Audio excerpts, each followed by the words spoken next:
پرچھائیاں مجسم ہو رہی تھی، احساس گنگنا رہے تھے، خاموشیاں گفتگو کر رہی تھیں۔ خوشیوں کے آنسو چھلکانے کا جو سلیقہ، جو طریقہ، جو ہنر، جو فن حضرت علامہ مولانا سید کامران حسین صاحب کے اندر ہے۔ دعا کرتا ہوں پروردگار ان کے عمر میں، ان کے قوت گویائی میں بے پناہ برکتیں عطا فرمائے۔ لیکن میں آپ کو بتا دینا چاہ رہا ہوں کہ اسلام تک ہی نہیں پہنچا، بڑی بڑی کوششیں کی گئی ہے، بڑی بڑی سازشیں کی گئی ہے، زندانوں کی دیواریں چنی گئی کہ اسلام مٹ جائے، نبی کے چاہنے والوں کے خون سے کارے بنائے گئے کہ اسلام مٹ جائے، مقتل سجائے گئے کہ اسلام مٹ جائے، تلواریں چلائی گئی کہ اسلام مٹ جائے، سنگینیں اٹھائی گئی کہ اسلام مٹ جائے، قلم کو نیزہ بنایا گیا کہ اسلام مٹ جائے، بڑے بڑے کتب خانے تیار کیے گئے کہ اسلام مٹ جائے، مگر واہ رے اسلام تیرے تقدس کو سلام، واہ رے اسلام تیری سربلندی کو سلام۔ طارق کبھی موجوں کے قدم لیتے ہیں، خالد کبھی ہاتھوں میں علم لیتے ہیں، ہر دور میں اٹھتے ہیں یزیدی فتنے، ہر دور میں شبیر جنم۔ حضرت علامہ مولانا خطیب انقلاب، خطیب ہند و نیپال، حضرت علامہ مولانا غلام جیلانی ازہری صاحب کی آمد ہو چکی ہے۔ بغیر کسی تاخیر و تمہید کے آپ ان سے کنیکٹ ہونے والے ہیں۔ صرف 4 مصرے خالص نعت کے پڑھنا چاہتا ہوں، سننے کا ارادہ ہے تو ذرا محبت سے بولے سبحان اللہ۔ لیکن ان 4 مصروں سے پہلے انقلابی کے ساتھ میں ایک اور شعر پڑھنا چاہتا ہوں۔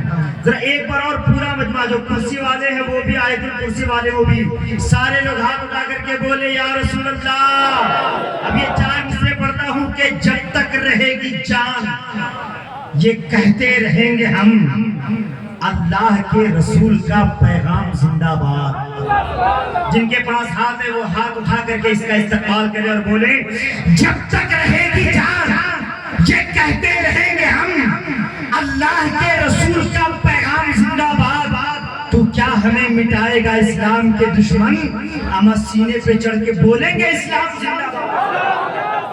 کیا ہمیں مٹائے گا اسلام کے دشمن، سینے پہ چڑھ کے بولیں گے اسلام زندہ باد۔ وقت کی قلت دامنگیر ہے، لیکن وہ 4 مصرے جو میں نے نعت کے کہے ہیں اس کو پڑھ دیتا ہوں کہ جان جیسے دل بے جان میں آ جاتی ہے، ان کی جالی جو کبھی دھیان میں آ جاتی ہے۔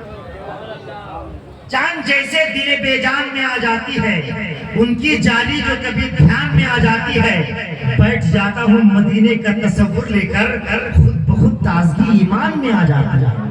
ماشاءاللہ انہیں مصروں کے ساتھ اب اس خطیب سے میں آپ کی ملاقات کرانے جا رہا ہوں، جن کی خطابت سے لادن کی سسیاں لے رہی ہے، قادیانیت کے پردے چاک کیے جا رہے ہیں، بد مذہبیت کو آگ دی جا رہی ہے، گمراہیت کی دھجیاں اڑائی جا رہی ہے، ناسبیت لرزہ پر اندام ہو رہی ہے۔ موصوف جب اپنے خطابت کے میان سے تیغ برہنہ کھینچ کر نکالتے ہیں تو ان کے انداز تکلم کے جنبش پر بدعقیدوں کے تڑپتے ہوئے لاشوں کے انبار نظر آتے ہیں۔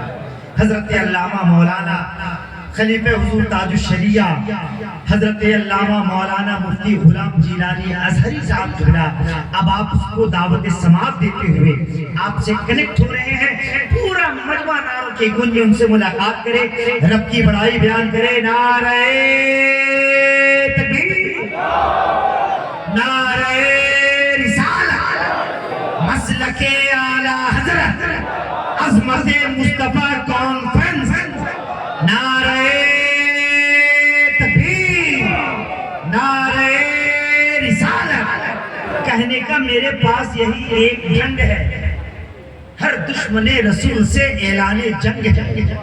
کہنے کا میرے پاس یہی ایک ڈھنگ ہے، ہر دشمن رسول سے اعلان جنگ ہے۔ گستاخ مصطفیٰ سے کروں کیسے دوستی، میرے مجاز و خون میں بریلی کا رنگ ہے۔